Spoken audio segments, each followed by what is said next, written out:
رسول اکرم صلی الله علیه و سلم در شأن اون بنده هایی که اون امت هایش که جمعه را ترک میکنن چی گفت؟ آیا تارک جمعه حکمش چی است؟ تارک جمعه را رسول اکرم صلی الله علیه و سلم 14 عصر پیش خودش فتواش داد. حاجت دیگه به فتوای ما نیست. پیغمبر خودش فتوای او را داد که من ترک الجمعه الثلاث من غیر عذر تبع الله علی قلبه.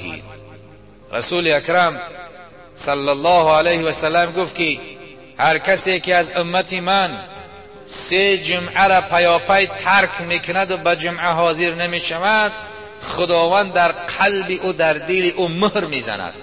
مهر چی است؟ مهر قساوت است. مهر سیاهی، دل او سیاه میشود، دل او سخت میشود و مثل سنگ خوراواری کسی که 3 جمعه حاضر نشود. این یک حدیث. در دیگر روایت همین حدیث به طریق زیل گفتن که من ترک جمعه الثلاث من غیر عذر فقد نبذ الاسلام وراء ظهره. و دیگر طریق روایت رسول اکرم است که کسی که 3 جمعه را پیاپی ترک میکند فقد نبذ الاسلام وراء ظهره، اسلام پس پشت انداخته است. چخیل که یک چیز به قدر ناشمارداری میکنی گرفته به پس پشتت میپرتای دیگر نگاه نمیکنی، کم قدر است، او را هیچی چیزی نمیشماری به مثل یک خاشاکواری. اگر کسی که 3 جمعه را پیاپی به عذر ترک میکند، پیغمبر خدا میگه به تحقیق اسلام از قفای پشت خودش دور انداخته است.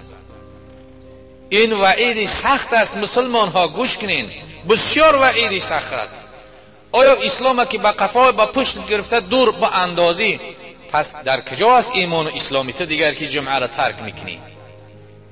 امروزه البته که بسیار از آدم ها یافت میشه که به خاطر کار دنیا شده جمعه را ترک میکنن، نماز جمعه را نمیخونن، اما در کار اونها نه برکات است، نه صفا هست، نه قلب اونها آرام است، نه عصب اونها آرام است.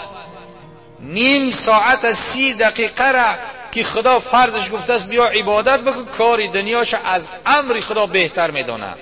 بعد حال او چی میشود؟ دایم کسل، بیمار، او چیه؟ یا سکته قلب میشود، یا فشارش بلند میشود، عصبش ناآرام، قلبش ناآرام، دایم در عذاب است.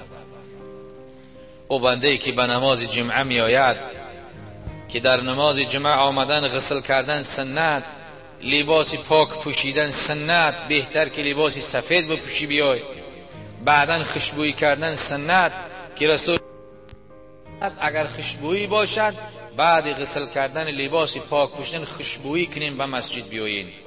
خوشبویی کنین که یک نفر از بوی خوش شما استفاده کند.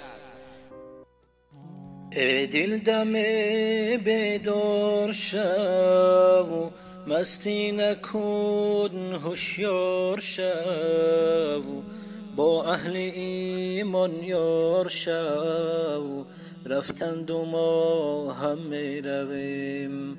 با دل بگفتم در سحر، ای از قیامت بخبر، برخیز در عالم نگر، رفتند و ما هم می رویم.